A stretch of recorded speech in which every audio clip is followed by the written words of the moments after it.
Hello friends, welcome to the doctor BPSC. इस video में हम लोग केजीएस सीरीज़ का जो टेस्ट सीरीज़ है उसका टेस्ट नंबर 3 हम लोग देख रहे हैं। ठीक है, और ये टेस्ट सीरीज़ जो है वो करंट अफेयर्स से रिलेटेड है।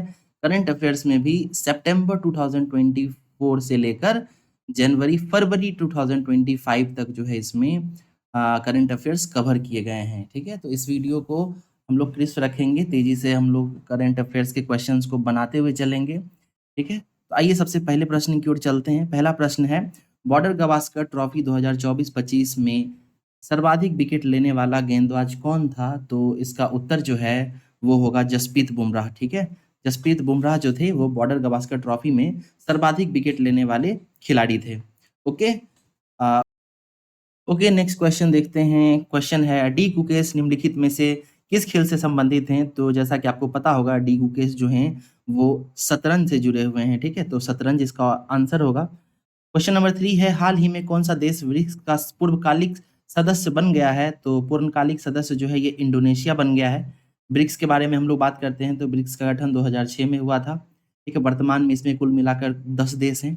इंडोनेशिया इसका सबसे नवीनतम देश है। अगला क्वेश्चन देखते हैं। क्वेश्चन नंबर 4 है, भुवनेश्वर में आयोजित 18वें प्रवासीय भारतीय दिवस की थीम क्या थी? तो थीम पूछा जा रहा है, इसका आंसर है विकसित भारत में प्रवासीय भारतीयों का योगदान। तो जो प्रवासीय भारतीय दिवस है, जैसा कि आपको पता होगा कि प्रतिवर्ष 12 जनवरी को मनाया जाता है। ठीक है, माफ कीजिएगा, 12 जनवरी नहीं, 9 जनवरी को मनाया जाता है। और 9 जनवरी को भी मनाए जाने का कारण ये है कि 9 जनवरी ही वो तारीख था जब महात्मा गांधी दक्षिण अफ्रीका से वापस भारत आए थे 1915 में। ठीक है, और उसी दिन की महत्वता को बरकरार रखते हुए 2015 से प्रधानमंत्री नरेंद्र मोदी के आह्वान पर प्रवासीय भारतीय दिवस मनाया जाता रहा है। तो इस वर्ष जो है ये 18वां प्रवासीय भारतीय दिवस था। और इसके थीम की बात करें तो इसका थीम था विकसित भारत में प्रवासीय भारतीयों का योगदान। चलिए नेक्स्ट क्वेश्चन देखते हैं। क्वेश्चन है, सूची 1 को सूची 2 से मिलान करना है। इसमें कुछ भागीदार देश का नाम दिया गया और कुछ सैन्य अभ्यास दिए गए हैं, हमें उसका मिलान करना है। पहला है म्यांमार और भारत। तो ध्यान देंगे कि म्यांमार और भारत जो है ये इम्बैक्स सम्मेलन करते हैं। ठीक है, म्यांमार और भारत इम्बैक्स। वहीं नेपाल और भारत की बात करें तो ये सूर्य किरण है। बांग्लादेश और भारत की बात करें तो संप्रीति है। और श्रीलंका और भारत की बात करें तो मित्र शक्ति है। मित्र शक्ति के बारे में यूपीएससी 2024 में पूछा भी गया था। ठीक है, तो इस तरीके से अगर हम इसको कोडिंग मिलान करते हैं तो इसका उत्तर होगा ऑप्शन ए, सॉरी, इसका आंसर होगा ऑप्शन बी। ठीक है, ओके, नेक्स्ट क्वेश्चन देखते हैं। क्वेश्चन नंबर 6, रक्षा मंत्रालय ने वर्ष 2025 को घोषित किया है। तो ध्यान रखें कि रक्षा मंत्रालय ने इसे सुधारों का वर्ष घोषित किया है।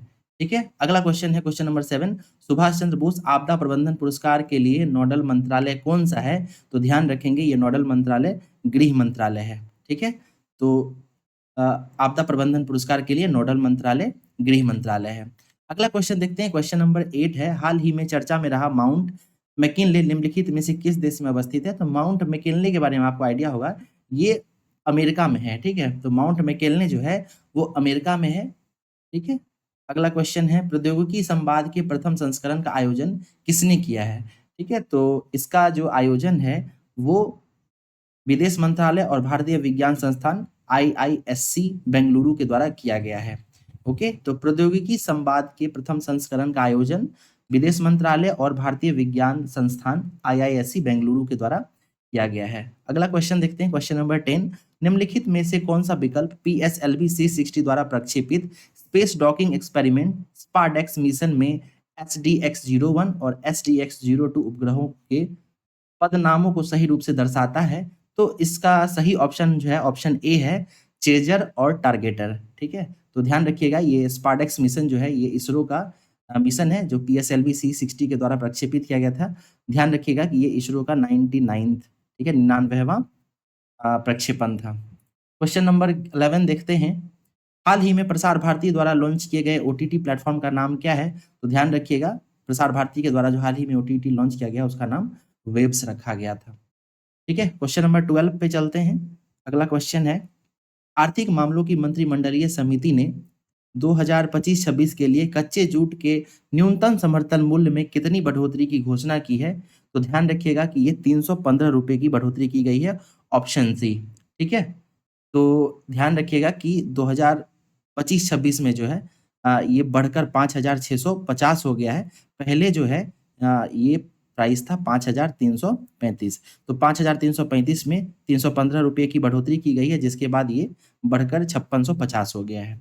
अगला क्वेश्चन देखते हैं। निम्नलिखित में से किसे वर्ष 2025 में मरणोपरांत पद्म विभूषण पुरस्कार नहीं दिया गया है? ठीक है, ये पूछ रहा है कि कौन से हैं जिनको मरणोपरांत नहीं दिया गया है। तो ध्यान रखिएगा कि ये हैं डुग्गुर नागेश्वर रेड्डी, ठीक है? ये जीवित हैं, ठीक है? और इनको जो है पद्म पुरस्कार दिया। वहीं शारदा सिन्हा की बात करेंगे तो ये बिहार कोकिला के नाम से जानी जाती हैं, बिहार में प्रसिद्ध भी रही हैं, इनका देहांत हो गया था। वहीं श्री ओसामू सुजुकी की बात करें तो ये जापान से संबंधित हैं, इनका भी निधन हो चुका है। वहीं श्री एम.टी. वासुदेवन नायर की बात करें तो इनका भी निधन हो चुका है।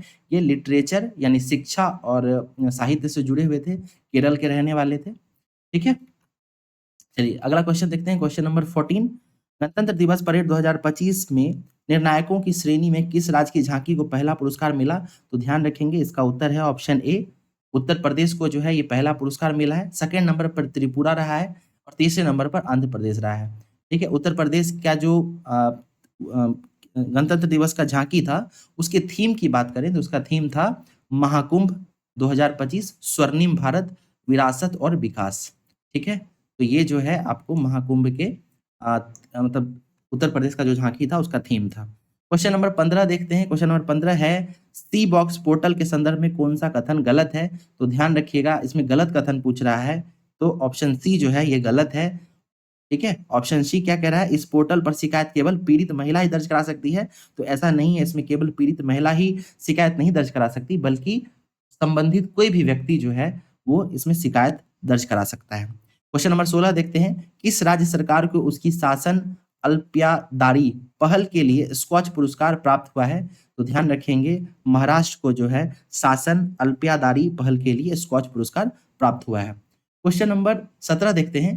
किस मंत्रालय ने वन नेशन वन सब्सक्रिप्शन योजना शुरू की है? तो ध्यान दीजिएगा ये शिक्षा मंत्रालय के द्वारा शुरू किया गया है, ठीक है? शिक्षा मंत्रालय के द्वारा वन नेशन वन सब्सक्रिप्शन योजना शुरू किया गया है।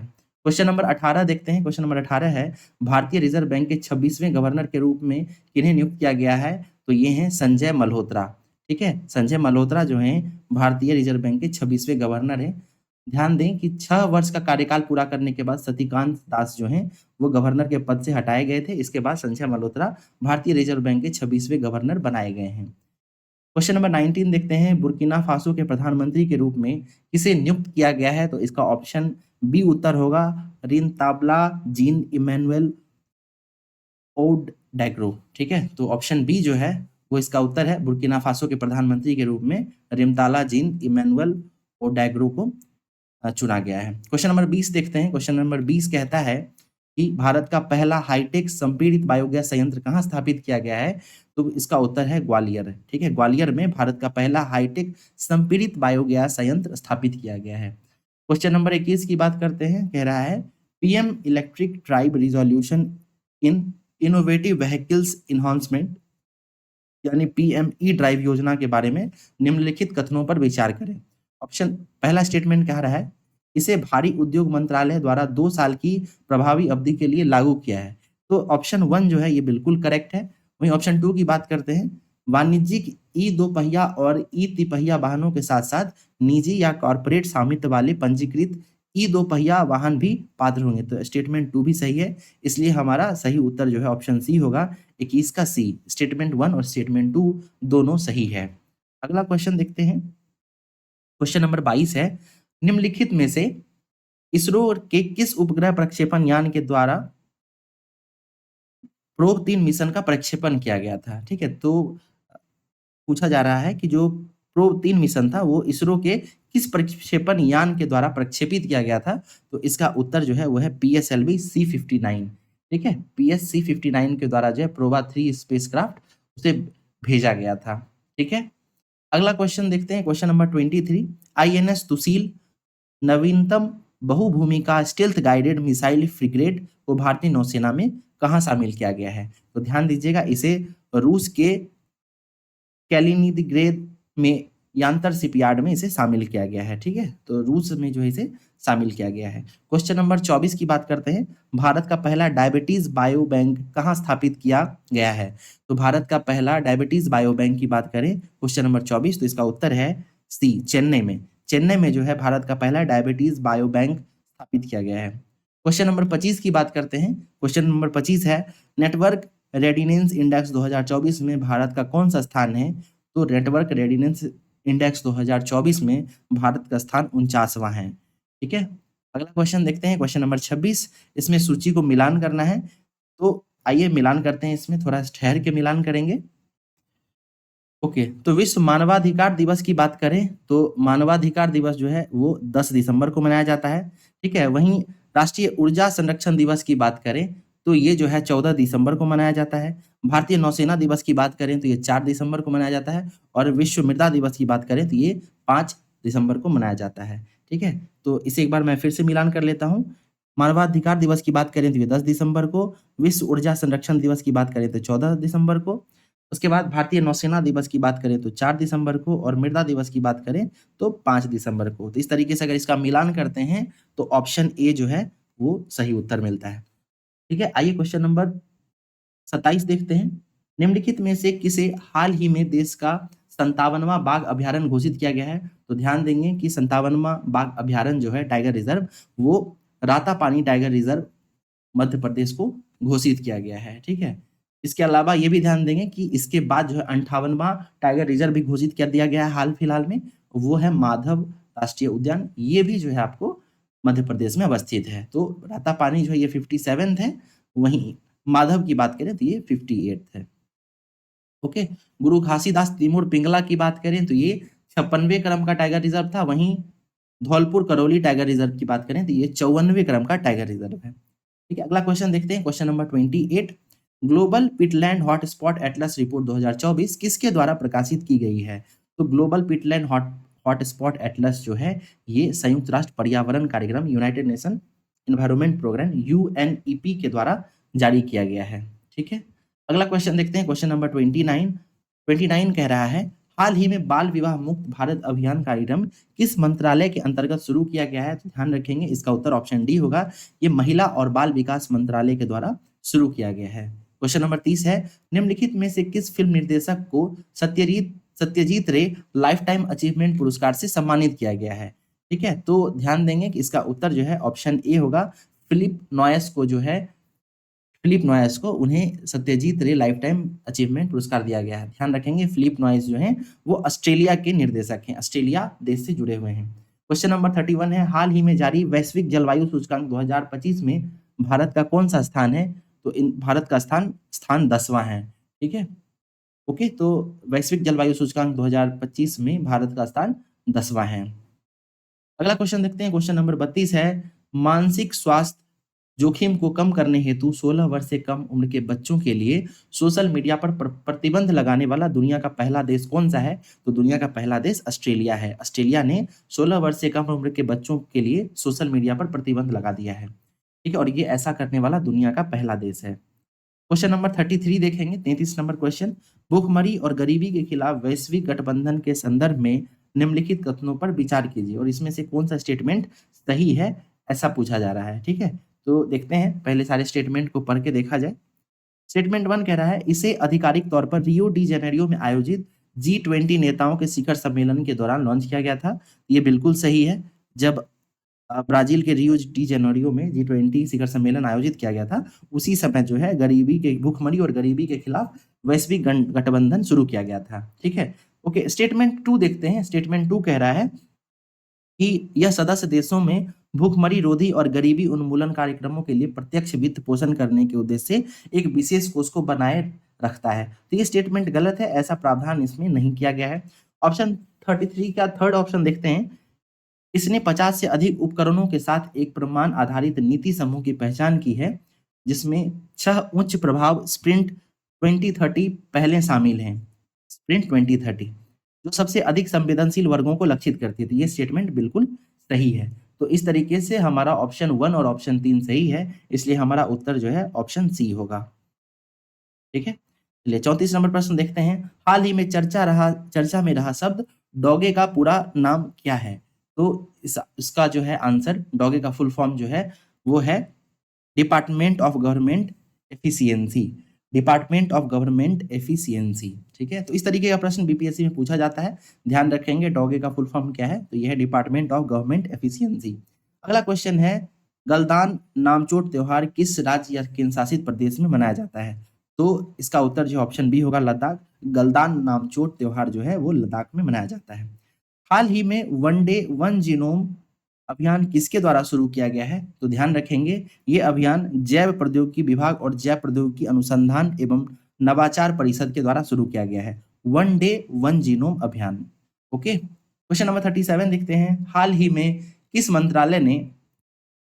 किस मंत्रालय ने विजन पोर्टल लॉन्च किया है? तो ध्यान देंगे इसका उत्तर ऑप्शन डी होगा, विज्ञान और प्रौद्योगिकी मंत्रालय ने हाल ही में विजन पोर्टल लॉन्च किया है।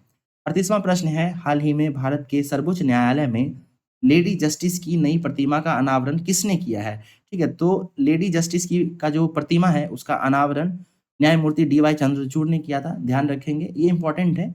देखिए गौर करने की बात है ये है कि पुराने जो लेडी जस्टिस की प्रतिमा थी उसमें उनकी आंखों पर पट्टी लगी हुई थी, तो ये पट्टी जो है नए जो प्रतिमा है उसमें हटा दिया गया है। इसके अलावा इनके एक हाथ में संविधान का है किताब है और दूसरे हाथ में जो है तलवार है। तो इस तरीके से जो है सॉरी, एक हाथ में संविधान है और दूसरे हाथ में वो है तराजू है, ठीक है। तो इस तरीके से जो लेडी जस्टिस की प्रतिमा है उसका अनावरण न्यायमूर्ति डी वाई चंद्रचूड़ ने किया है और जो मूर्ति है उसके बारे में अभी हमने डिस्कस किया है। अगला क्वेश्चन है 39 नंबर क्वेश्चन कह रहा है कि राष्ट्रीय अपराध रिकॉर्ड ब्यूरो एनसीआरबी के प्रमुख के रूप में किसे नियुक्त किया गया था? एनसीआरबी के प्रमुख की बात करें तो ये आलोक रंजन को जो है नियुक्त किया गया है। ऑप्शन ए सही उत्तर है, आलोक रंजन को एनसीआरबी के प्रमुख के रूप में नामित किया गया। क्वेश्चन नंबर 40 है, हाल ही में भारत में निम्नलिखित में से किस देश के साथ 750 मिलियन डॉलर के मुद्रा विनिमय समझौते पर हस्ताक्षर किए हैं? तो ध्यान रखेंगे इसका आंसर जो है ऑप्शन ए है, मालदीव।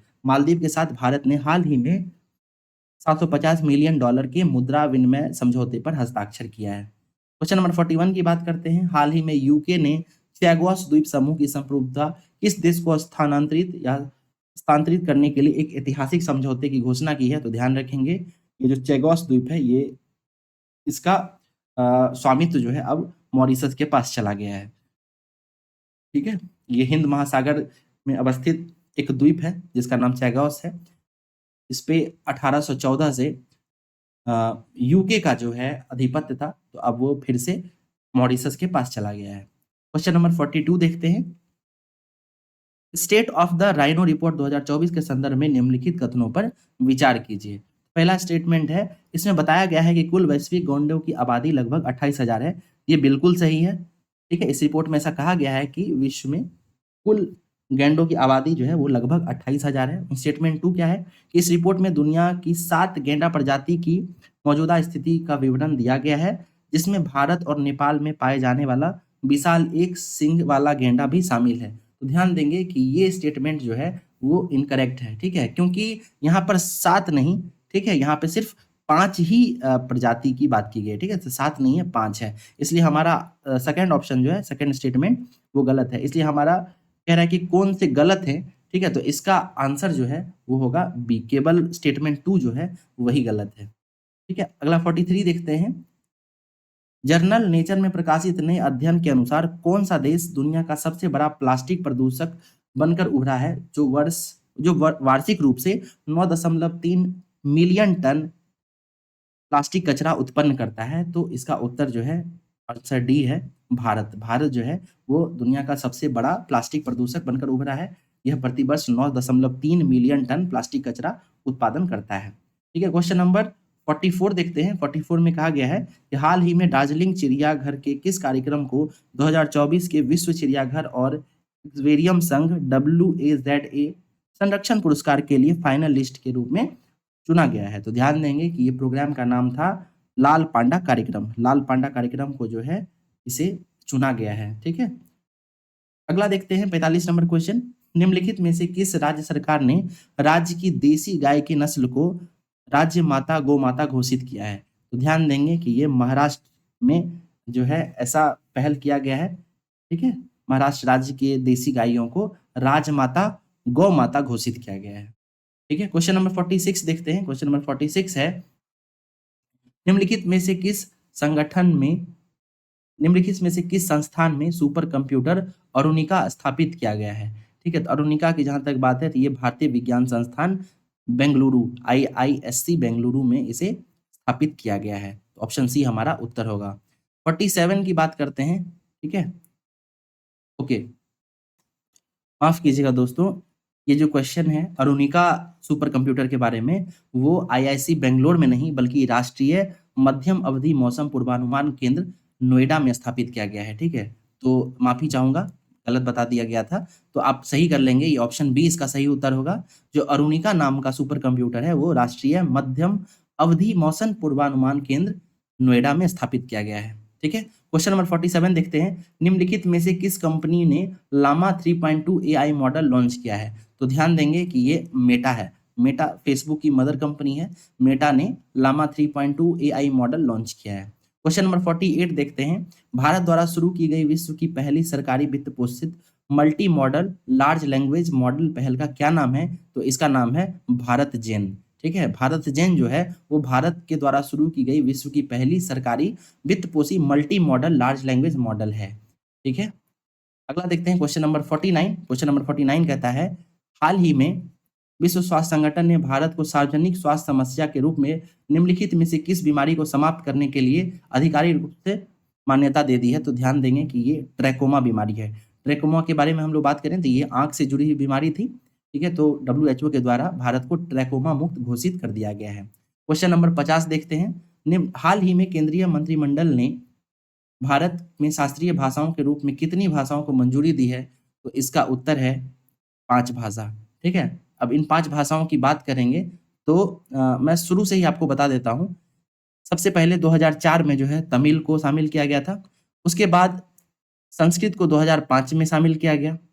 उसके बाद तेलुगु और कन्नड़ को 2008 में, 2013 में मलयालम को और 2014 में उड़िया को शामिल किया गया था। वहीं 2024 में 5 अन्य भाषाओं को शामिल किया गया जिसमें मराठी, पाली, प्राकृत, असमीज और बंगाली शामिल है। तो कुल मिलाकर जो है अब वर्तमान में 11 जो है शास्त्रीय भाषाएं हो गई हैं। पहले से 6 थे और हाल ही में 5 अन्य को शामिल किया गया, तो कुल मिलाकर 11 शास्त्रीय भाषाएं हो गई हैं। ठीक है, क्वेश्चन नंबर 51 देखते हैं, हाल ही में कट्टुपल्ली शिपयार्ड में भारतीय नौसेना द्वारा लॉन्च किए गए मल्टीपर्पज पोत INS समर्थक का निर्माण किस कंपनी के द्वारा किया गया है? तो कंपनी की बात करें तो ये कंपनी है Larsen and Toubro limited, LNT के द्वारा जो है ये निर्माण किया गया है। पोत का नाम क्या है? INS समर्थक। ठीक है, तो INS समर्थक का निर्माण लार्सन एंड ट्यूब्रो कंपनी के द्वारा किया गया है। क्वेश्चन नंबर 52 को देखेंगे, निम्नलिखित में से कौन सा देश थर्ड मिसाइल रक्षा प्रणाली का निर्माण करता है? ठीक है, तो थर्ड मिसाइल रक्षा प्रणाली की बात करें तो इसका निर्माण जो है अमेरिका कर रहा है। ठीक है, ये ध्यान रखिएगा। फिर कैंसर मूनशॉट पहल हाल ही में समाचार पत्रों में रहा था, यह किसकी पहल है? तो ध्यान दीजिएगा, ये क्वाड संगठन का पहल है। क्वाड के द्वारा कैंसर मूनशॉट पहल हाल ही में शुरू किया गया है। क्वेश्चन नंबर 54 देखते हैं। ठीक है, 54 में स्टेटमेंट वाला क्वेश्चन है। तो खनिज सुरक्षा वित्त नेटवर्क के संदर्भ में निम्नलिखित कथनों पर विचार कीजिए। आइए विचार करते हैं। पहला स्टेटमेंट देखते हैं। पहला स्टेटमेंट है, खनिज यह अमेरिका के नेतृत्व वाला एक नेटवर्क है जिसमें हाल ही में भारत भी शामिल हुआ था। बिल्कुल सही है कि खनिज सुरक्षा वित्त नेटवर्क जो है ये अमेरिका के द्वारा शुरू किया गया है और इसमें भारत शामिल हुआ है। स्टेटमेंट 2 है, यह खनिज सुरक्षा भागीदारी MSP का विस्तार है जिसका उद्देश्य लचीले महत्वपूर्ण खनिज आपूर्ति श्रृंखलाओं के निर्माण के लिए सहयोग को बढ़ावा देना है। तो ये स्टेटमेंट भी सही है। स्टेटमेंट 3 है, यह अपने सदस्यों को दुर्लभ प्राकृतिक तत्वों और अन्य महत्वपूर्ण खनिजों के लिए सभी सदस्य देशों में विशेष खनन का अधिकार देता है। तो ऐसा नहीं है, ठीक है, ये सभी सदस्य देशों को, ठीक है, विशेष खनन का अधिकार नहीं देता है, इसलिए हमारा स्टेटमेंट 3 गलत है। तो इसका सही उत्तर होगा केवल, अच्छा हमें गलत पूछ रहा है, ठीक है, तो ध्यान देंगे केवल 3 जो है वो गलत है, यानी हमारा उत्तर जो है 54 का बी हो जाएगा। ठीक है, 55 नंबर क्वेश्चन देखते हैं, वैश्विक भूखमरी सूचकांक कौन प्रकाशित करता है? तो ध्यान देंगे वैश्विक भूखमरी सूचकांक है वो concern world wide with wealth hunger health जारी करता है। Concern world wide with wealth hunger health. Question number 56 हम लोग देख रहे हैं, समर्थ योजना मुख्य रूप से क्षमता निर्माण के लिए किस क्षेत्र पर ध्यान केंद्रित करती है? तो ध्यान देंगे कि ये स्टेटमेंट ए होगा, वस्त्र क्षेत्र, ठीक है? टेक्सटाइल क्षेत्र पे ध्यान केंद्रित करती है। योजना का नाम क्या है? समर्थ योजना। ओके, क्वेश्चन नंबर 57 देखते हैं। क्वेश्चन नंबर 57 है animation, visual effect, gaming, comics और एक्सटेंडेड रियलिटी AVGCXR के लिए राष्ट्रीय उत्कृष्टता केंद्र की स्थापना कहाँ की गई है?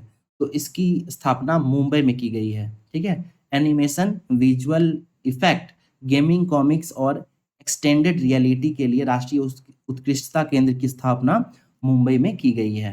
क्वेश्चन नंबर 58 देखते हैं। क्वेश्चन नंबर 58 है निम्नलिखित में से कौन सा जनजातीय समुदाय उड़ीसा में वनों पर आवास अधिकार पाने वाला छठा विशेष रूप से कमजोर जनजातीय समूह यानी PVTG बन गया है? तो ध्यान देंगे इसका उत्तर जो है वो होगा मनकीडिया। मनकीडिया जनजाति जो है वो हाल ही में कमजोर जनजातीय समूह के लिए बनाए गए PVTG ग्रुप में शामिल हो गया है, ठीक है? ये उड़ीसा राज्य से संबंधित है। क्वेश्चन नंबर 59 देखते हैं। मिब्रा जो विद्वी जिसे हाल ही में भौगोलिक संकेतक GI टैग प्रदान किया गया है, इस राज्य से संबंधित है? मिब्रा जो विद्वी, ठीक है? तो ये जो है ये असम राज्य से संबंधित है, ठीक है? तो ये असम राज्य से संबंधित है। अगला देखते हैं और ध्यान देंगे कि ये ट्रेडिशनल राइस बियर है, ठीक है? और ये बोडो कम्युनिटी के द्वारा इसका प्रयोग किया जाता है। Okay, rice beer. Question number 60 देखते हैं। मैक्सिको की पहली महिला राष्ट्रपति किसे नियुक्त किया गया है? ठीक है, तो ध्यान दीजिएगा कि मैक्सिको की महिला राष्ट्रपति जो है वो क्लाउडिया सीनाबॉम बनी है, क्लाउडिया सीनाबॉम। क्वेश्चन नंबर 61 हम लोग देख रहे हैं। 61 की बात करेंगे। क्वेश्चन है सशस्त्र बल चिकित्सा सेवा के महानिदेशक के रूप में कार्यभार संभालने वाली पहली महिला अधिकारी कौन है? ठीक है, तो पहली महिला अधिकारी की बात करें जो कि सशस्त्र बल चिकित्सा सेवा की महानिदेशक बनी है, उनका नाम है आरती सरीन, ठीक है? क्वेश्चन नंबर 62 है निम्नलिखित में से किसे 2024 के साहित्य का नोबेल पुरस्कार प्रदान किया गया है? तो ये हांगकांग है, ठीक है? ध्यान देंगे कि ये दक्षिण कोरिया देश से संबंधित है। क्वेश्चन नंबर 63 देखते हैं। निम्नलिखित में से किस स्थान पर वैदिक 3D संग्रहालय बनाया गया है? तो वैदिक 3D संग्रहालय जो है ये वाराणसी में बनाया गया है, ठीक है? वाराणसी में वैदिक 3D संग्रहालय बनाया गया है। अगला क्वेश्चन 64 देखते हैं।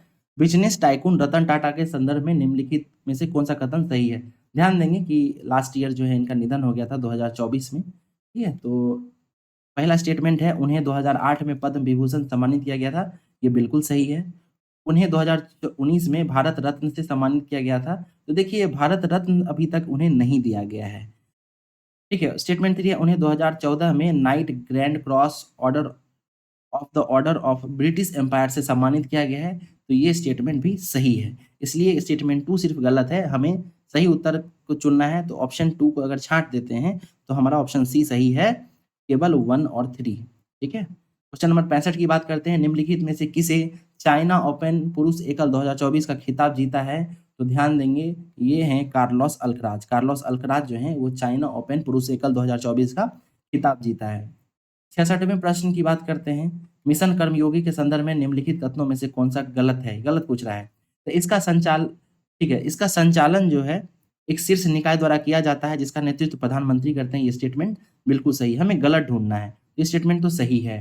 ऑप्शन 2 है कि कार्मिक और प्रशिक्षण विभाग इस पूरे कार्यक्रम का प्रबंधन करता है, ये स्टेटमेंट भी सही है, ठीक है? उसके बाद है इस मिशन के तहत अमृत ज्ञान कोष पोर्टल लॉन्च किया गया है, ये स्टेटमेंट भी सही है। स्टेटमेंट डी है यह मिशन 11 प्रमुख स्तंभों पर आधारित है, तो ये स्टेटमेंट डी जो है ये गलत है, ठीक है? तो हमारा उत्तर जो है यहाँ पे डी हो जाएगा क्योंकि डी स्टेटमेंट जो है वो गलत है, ठीक है? तो ध्यान दीजिएगा कि जो यह मिशन है वो 11 स्तंभों पर नहीं बल्कि 6 स्तंभों पर आधारित है, ठीक है? तो यहाँ 11 नहीं बल्कि 6 स्तंभ होंगे, ठीक है? ओके, क्वेश्चन नंबर 67 देखते हैं। 67 है हाल ही में केंद्रीय वित्त मंत्री ने 18 वर्ष से कम उम्र के नाबालिग बच्चों के लिए किस पेंशन योजना की घोषणा की है? तो ये है एनपीएस वात्सल्य योजना। एनपीएस वात्सल्य योजना को शुरू किया गया है। ये 18 वर्ष से कम आयु के नाबालिग बच्चों के लिए एक प्रकार का पेंशन योजना है। ठीक है, क्वेश्चन नंबर 68 देखते हैं। हाल ही में भारत ने किस देश को पुरंदर अंजीर का निर्यात शुरू किया है? पुरंदर अंजीर का निर्यात जो है भारत ने पोलैंड के साथ शुरू किया है। ठीक है, तो पोलैंड इसका सही उत्तर होगा। अगला देखते हैं। अगला क्वेश्चन है, हाल ही में चर्चा में रही बोल्सेना झील किस देश में स्थित है? तो बोल्सेना झील जो है वो इटली में स्थित है। ठीक है, तो इटली की जो बोल्सेना झील है वो दिसंबर के महीने में चर्चा में रही थी। क्वेश्चन नंबर 70 देखते हैं। निम्नलिखित में से कौन सा राज्य सकल पर्यावरण उत्पाद सूचकांक शुरू करने वाला देश का पहला राज्य बन गया है? तो सकल पर्यावरण उत्पाद, ग्रॉस इन्वायरमेंटल प्रोडक्ट, तो ये जो है उत्तराखंड के द्वारा शुरू किया गया था। ठीक है, काफी इंपॉर्टेंट न्यूज था। तो ये उत्तराखंड के द्वारा ग्रॉस इन्वायरमेंटल प्रोडक्ट शुरू किया गया था। 70 का ए उत्तर होगा। ठीक है, अगला क्वेश्चन देखते हैं। बेतल टेकरी कहाँ स्थित है जहां मिथाइल लुकोकोस ओराइजी नामक विषाणु पाया गया था, जो मीथेन को ऑक्सीजनीकरण करके मीथेन उत्सर्जन को कम करने में सक्षम है? ठीक है, तो 71 क्वेश्चन का बात करें तो इसका उत्तर है महाराष्ट्र। ठीक है, तो महाराष्ट्र में बेतल टेकरी स्थित है जहां मिथाइलोकोकस ओराइजी नामक विषाणु पाया गया, जो मीथेन को ऑक्सीकरण करके मीथेन उत्सर्जन को कम करने में सक्षम है। ठीक है, तो महाराष्ट्र याद रखिएगा। क्वेश्चन नंबर 72 की बात करते हैं। निम्नलिखित में से कौन सा रामसर साइट नहीं है? तो ध्यान देंगे, काजू वैली पक्षी अभ्यारण्य ये भी है, तवा जलाशय ये भी है, नंचारन पक्षी अभ्यारण्य ये भी है, बरुआ सागर ताल जो है ये रामसर साइट अभी तक नहीं बना है। ठीक है, तो ये चीज आप लोग ध्यान देंगे। 72 में अगर एक्सप्लेनेशन की बात करें तो काजू वैली जो है, ठीक है, और काजू वैली और नजरायन पक्षी अभ्यारण्य ये दोनों तमिलनाडु का है। ठीक है, तमिलनाडु का। और वहीं पर तवा की बात करें तो ये एमपी का था। ठीक है, मध्य प्रदेश का। ठीक है, नेक्स्ट क्वेश्चन देखते हैं। 73 नंबर, एक्सियोम 4 मिशन को लॉन्च करने के लिए किस रॉकेट का प्रयोग किया जाएगा? तो एक्सियोम 4 मिशन, इसके लिए फाल्कन 9 रॉकेट का प्रयोग किया जाएगा। जैसा कि आपको बता दें, हाल ही में भारत के शुभांशु शुक्ला एक्सियोम 4 मिशन के तहत अंतरिक्ष में गए हैं। ठीक है, तो हाल में चर्चा में बना हुआ है। अगला क्वेश्चन देखते हैं। क्वेश्चन नंबर 74 है। 74 कहता है, हाल ही में विश्व स्वास्थ्य संगठन WHO ने कांगो में प्रकोप के कारण किस बीमारी को वैश्विक स्वास्थ्य आपातकाल घोषित किया है? ठीक है, तो WHO ने कांगो में प्रकोप के कारण किस बीमारी को वैश्विक स्वास्थ्य आपातकाल घोषित किया है? तो इसका उत्तर होगा एमपॉक्स। मंकी पॉक्स के कारण जो है, एमपॉक्स के कारण कांगो में जो है वैश्विक स्वास्थ्य आपातकाल लगाया गया है। क्वेश्चन नंबर 75 देखते हैं और ये आज का अंतिम क्वेश्चन होगा। ठीक है, 75 के बाद हम लोग दूसरे वीडियो में देखेंगे। 75 नंबर क्वेश्चन है, सिवेलूच ज्वालामुखी, सिवेलूच ज्वालामुखी जिसे हाल ही में विस्फोट हुआ है, निम्नलिखित में से किस देश में स्थित है? तो सिवेलूच ज्वालामुखी की बात करें तो ये रूस में स्थित है। ठीक है, तो रूस में जो है ये सिवेलूच ज्वालामुखी स्थित है, जिसमें हाल ही में विस्फोट हुआ है। ध्यान देंगे कि ये रूस का सबसे एक्टिव ज्वालामुखी है। ठीक है, तो इस तरीके से हम लोगों ने 75 प्रश्नों को देख लिया है। ये KGS जो इंस्टीट्यूट है खान सर की, उसके टेस्ट नंबर 3 है, जो कि करंट अफेयर से संबंधित था। इसमें सितंबर से लेकर फरवरी तक के करंट अफेयर्स दिए गए हैं। इसे हम लोग सॉल्व कर रहे हैं। हम लोगों ने इस वीडियो में 75 क्वेश्चंस देख लिए हैं। पार्ट 2 में हम लोग 76 से लेकर 150 तक के क्वेश्चंस को देखेंगे। ठीक है, तो मिलते हैं नेक्स्ट लेक्चर में, नेक्स्ट वीडियो में। तब तक के लिए धन्यवाद।